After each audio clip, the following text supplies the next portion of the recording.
आज बनवली अशी टम्म फुगलेली पुरी आणि छोलेची भाजी, कांदा, लिंबू, टमॅटो, खूपच टेस्टी ही रेसिपी झाली. तर चला मग लागूया रेसिपीला. रात्रभर ही मी हरभरे भिजत घातली आणि बटाटा आणि ही हरभरे छोले आपण शिजून घेऊया. त्यामध्ये दालचिनी आणि तेजपत्ता टाकून घेतलं आणि थोडंसं मीठ टाकून घेतलं. 5 ते 6 शिट्टी होईपर्यंत आपण शिजवून घेऊया. आता शिजलेलं आहे बघा किती छान. आता गव्हाचं कणिक मळून ठेवलं.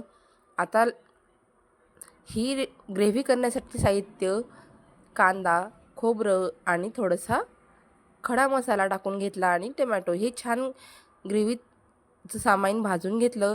आता तेलामध्ये कांदा, जिरी, दालचिनी, वेलची आता हे छान जिन्नस तेलामध्ये भाजून घेऊया. थोडीशी हळद आणि तेजपत्ता हे जिन्नस छान भाजून घेऊया.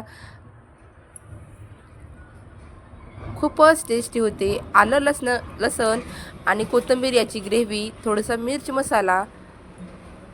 व्हिडिओ संपूर्ण बघा आणि व्हिडिओ आवडला तर लाईक नक्की करा बरं का. हॉटेलपेक्षा ही रेसिपी टेस्टी झाली.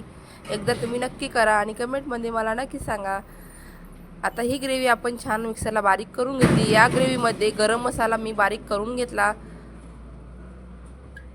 खडा मसाला आणि गरम मसाला छान असा मी एकत्र मिक्सरला बारीक करून घेतलं. यामध्ये थोडंसं दही आणि चवीपुरतं मीठ छान आता हे मिक्स करून घ्यायचं आणि यामध्ये आता आपण छोले शिजवलं ते पाणी टाकून घेतलं आणि छान यामध्ये आपण छोले बटाटे टाकून घेतले.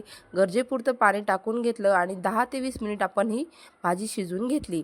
आता पिठाचा गोळा घट्ट मळलेला आता छान अशा पुऱ्या बनवून घेऊया.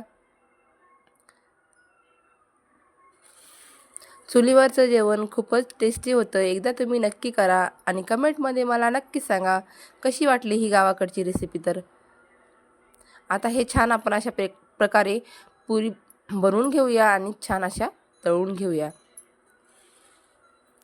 खूप छान रंगही आलेला आहे आणि अशा टम्म फुगलेल्या आपल्या पुऱ्या आहेत अशा.